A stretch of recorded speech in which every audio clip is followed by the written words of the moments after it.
Selanjutnya Bapak Ibu, mari sama-sama kita dengarkan arahan dari Bapak Kepala Dinas sekaligus memberikan kita pencerahan terkait dengan tugas-tugas pokok kita, terutama kaitannya dengan pemanfaatan atau pengelolaan dana BOSP ini.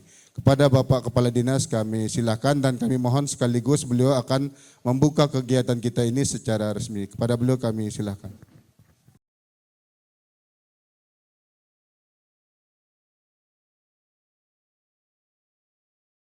Assalamualaikum warahmatullahi wabarakatuh.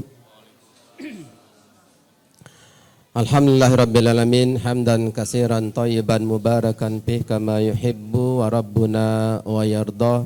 Asyhadu an la ilaha illallah wahdahu la syarikalah wa asyhadu anna Muhammadan abduhu wa rasuluh. Amma ba'du. Yang kami hormati Bapak Kepala Bidang SMP, Bapak Kanit, para narasumber, Pak Korwas, Bapak Ibu peserta workshop yang dirahmati Allah.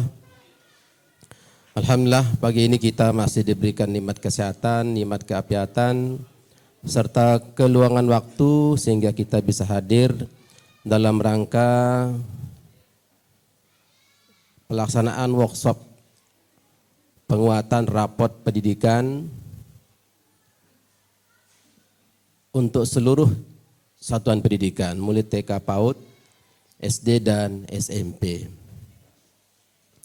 Salawat dan salam tidak lupa kita aturkan kepada suri teladan kita, qudwah kita, Nabi besar Muhammad sallallahu alaihi wasallam, kepada seluruh keluarganya, para sahabatnya, serta orang-orang yang mengikuti dan kebaikan hingga akhir zaman. Bapak Ibu yang dirahmati Allah, kita akan mereview ya ingatan kita terkait dengan rapot pendidikan ini. Walaupun ada beberapa kita sudah mengenal, agar semangat kita lebih fresh lagi, saya coba untuk merangkum ya hal-hal penting yang ingin kita perkenalkan di dalam rapot pendidikan ini. Sampai tadi pagi yang datang agak pagian di ruangan Pak Jakir untuk menuntaskan presentasi saya ini, sehingga lebih menarik ya. Tadi malam coba kita kumpulkan materinya dari, kalau materi secara detail ada di file dia, nanti kita kirim ke MKKS supaya lebih dicermati di tempat masing-masing. Merdeka Belajar episode ke-19 ini, tema yang diangkat adalah rapot pendidikan Bapak Ibu. Kenapa rapot pendidikan ini? Karena ada satu isu yang ingin dijawab, yaitu tentang isu tata kelola pendidikan kita. Di mana keberhasilan pendidikan, khususnya jenjang sekolah dasar, sangat bergantung pada pengelolaan pendidikan di kabupaten dan kota. Kemudian kebijakan kurikulum merdeka, digitalisasi pendidikan, perencanaan berbasis data. Ini yang akan dijawab oleh rapot pendidikan kita. Rapot pendidikan sebagaimana tertuang dalam keputusan Menteri, sebuah platform yang menyajikan hasil asesmen nasional dan data lain mengenai capaian hasil belajar satuan pendidikan ke dalam suatu tampilan terintegrasi.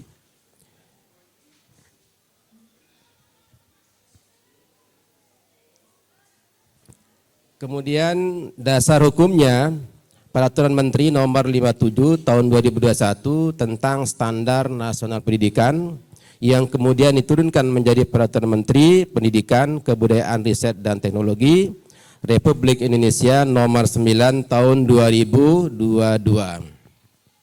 tentang evaluasi sistem pendidikan oleh pemerintah pusat dan pemerintah daerah terhadap pendidikan anak usia dini, pendidikan dasar dan pendidikan menengah. Apa tujuannya Bapak Ibu? Yang pertama adalah agar satuan pendidikan dan pemerintah daerah bisa mengidentifikasi tantangan pendidikan dan menjadi bahan untuk refleksi sehingga bisa menyusun rencana perbaikan pendidikan secara lebih tepat dan berbasis data. Yang kedua, referensi utama sebagai dasar analisis, perencanaan, dan tindak lanjut peningkatan kualitas pendidikan. Kemudian satu-satunya platform untuk melihat hasil asesmen nasional.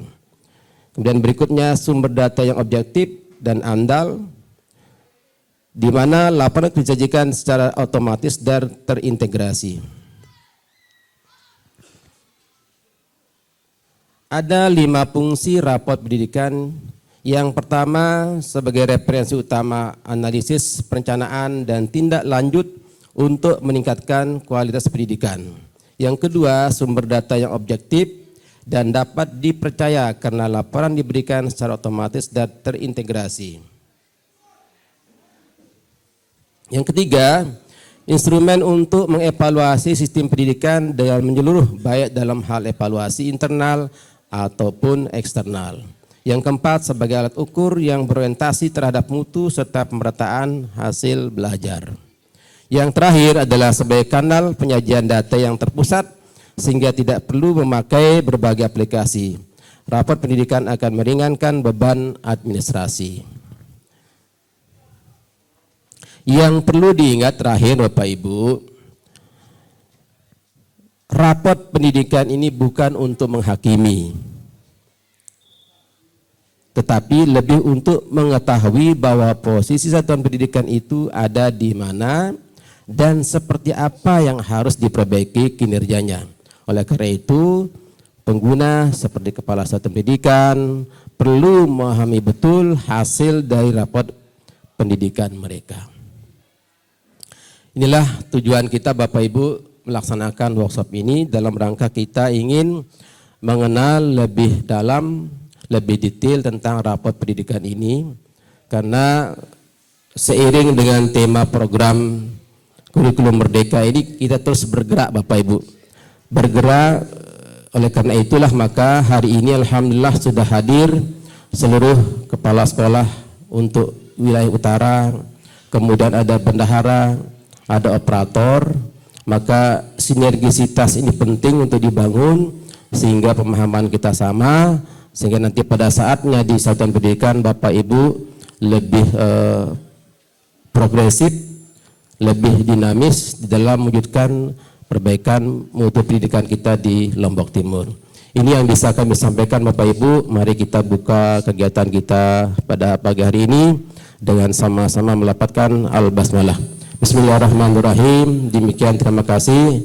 Mudah-mudahan kita diberikan keafiatan, kesehatan, keistiqomahan sehingga tugas-tugas berat untuk memajukan pendidikan kita diberikan kemudahan.